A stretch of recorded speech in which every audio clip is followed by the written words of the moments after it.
시청자 여러분 안녕하십니까? JTB 아침 뉴스입니다.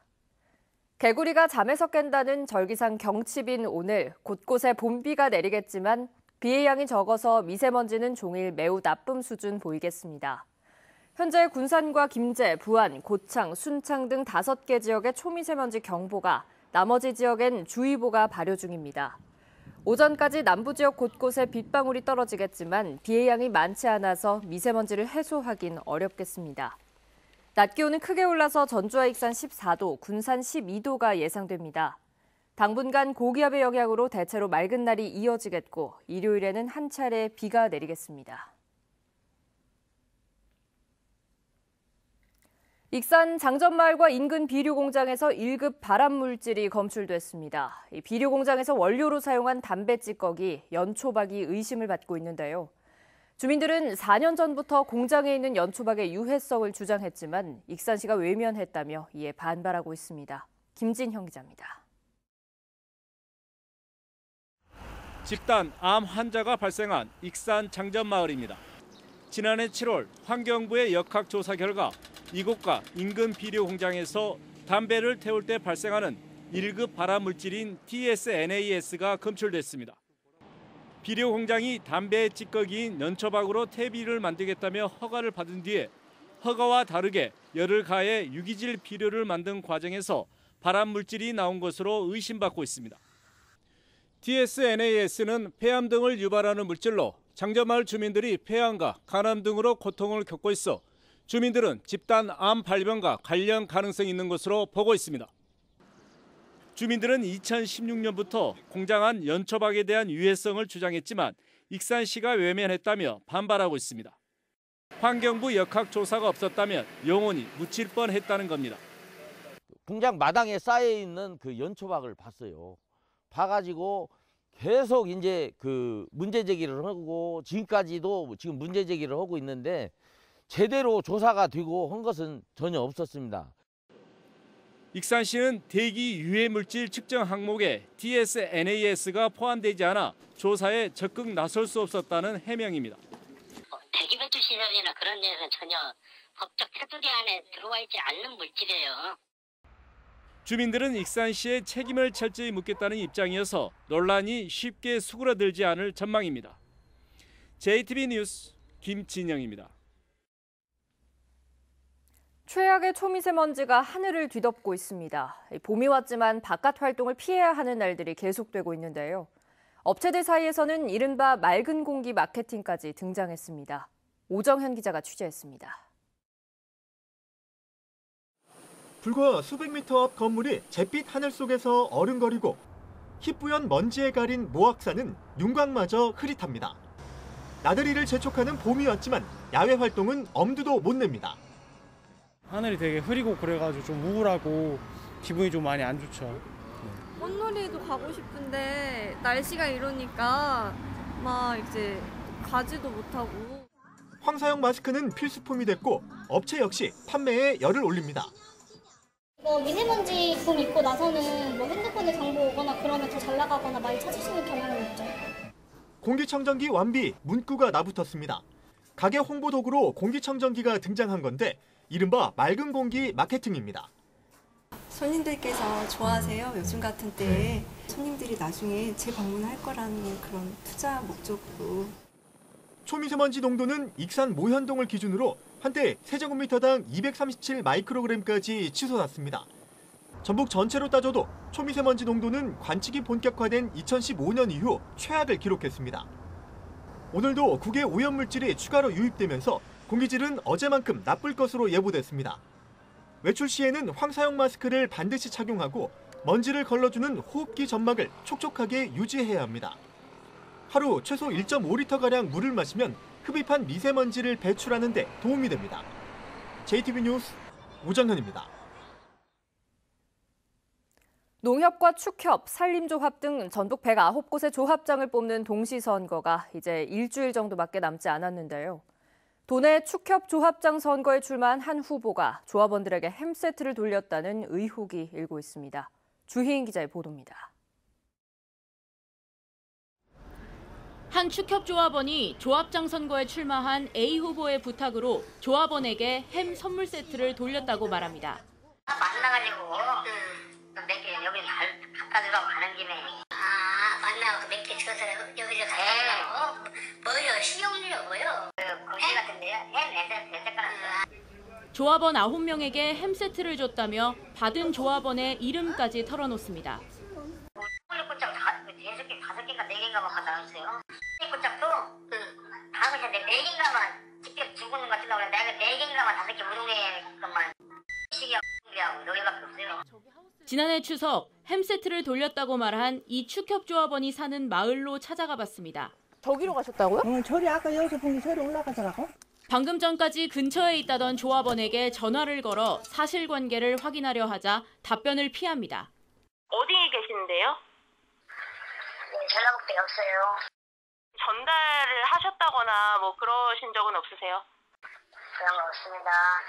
A 후보도 햄 세트와 관련된 의혹을 전면 부인합니다.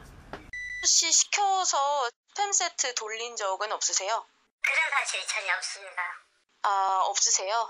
예. 전북 선거관리위원회는 조합원들을 상대로 이 같은 내용에 대한 확인 작업에 들어간 것으로 알려졌습니다. JTB 뉴스 주혜인입니다.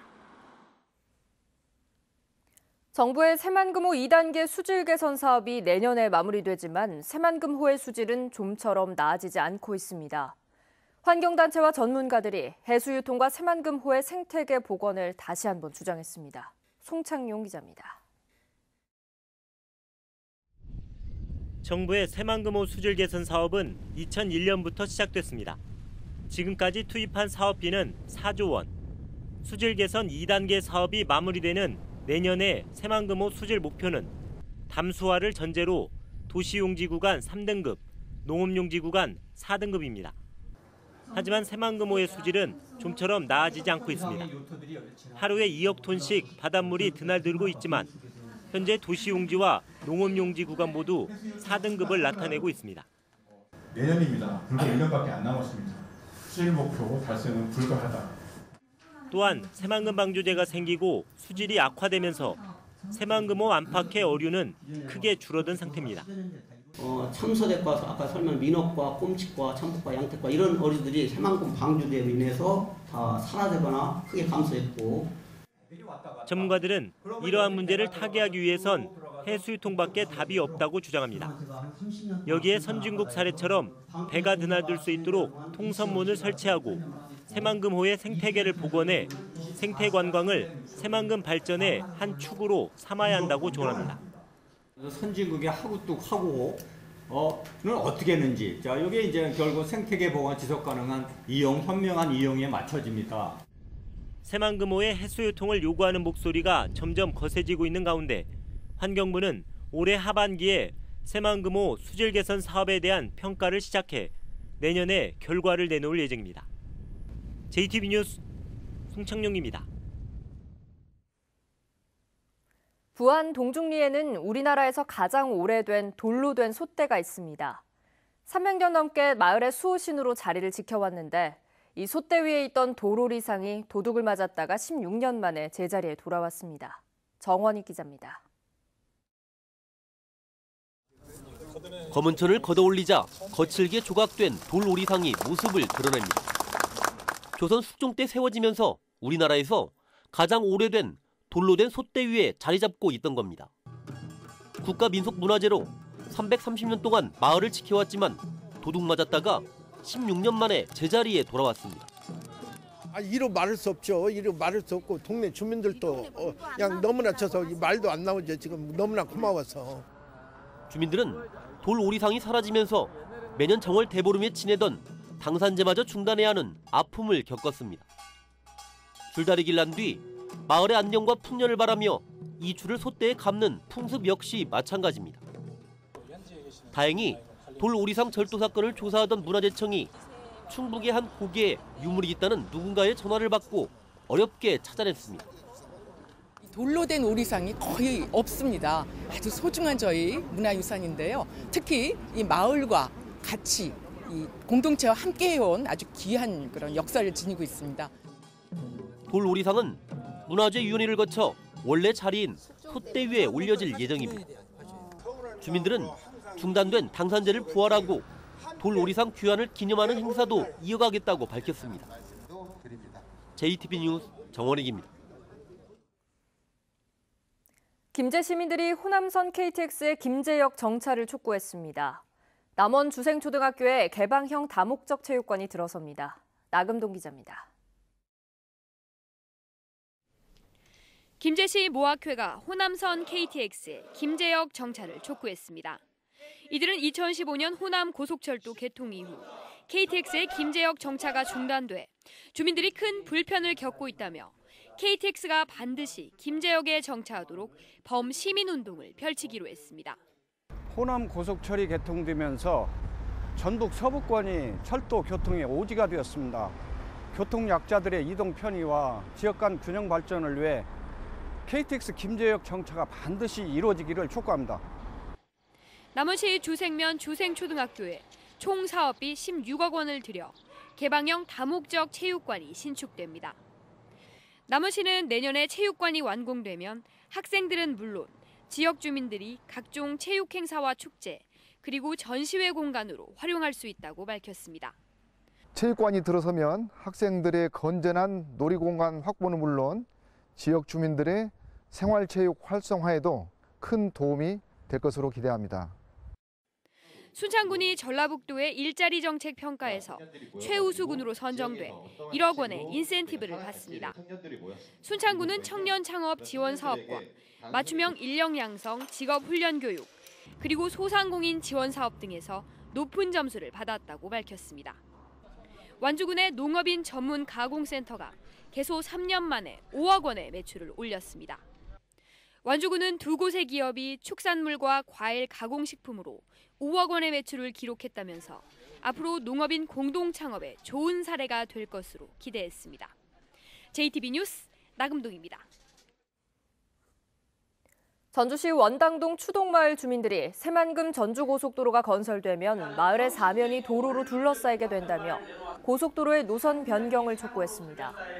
주민들은 특히 마을 남쪽에 설치될 남전주 나들목의 경우 한국도로공사가 주민설명회와 공청회 없이 노선을 결정했다며 주민의 생존권과 건강권을 위해 고속도로 노선을 변경할 것을 도로공사에 요구했습니다. 더불어민주당 정읍고창 지역위원장인 이수혁 의원이 중앙당에 위원장 사퇴서를 제출했습니다. 외교안보 전문가인 이수혁 의원은 비례대표 의원으로는 드물게 지난해 2월 지역위원장에 임명됐지만 지방선거 당시 정읍시장 후보 공천 문제로 갈등을 빚었고 고창군수 선거는 민주평화당에 패하기도 했습니다. 21대 총선을 1년여 앞두고 지역위원장 자리가 공석이 됨에 따라 정읍 고창 선거구 출마 예정자와 지지자들 사이에서 당내 경선을 앞둔 전초전이 본격화할 것으로 예상됩니다. 전북교육청이 올해 지방공무원 213명을 채용합니다. 선발 인원은 지난해보다 18명이 늘었으며 직렬별로는 교육행정직 157명, 공업직 17명, 사서직 9명 등이며 공업직과 시설직 가운데 5명은 특성화고 졸업자를 대상으로 선발합니다. 응시 대상은 전북에 3년 이상 거주한 사람이면 가능하고 원서는 다음 달 15일부터 접수합니다.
JTB 아침 뉴스를 마칩니다. 함께해 주신 여러분 고맙습니다.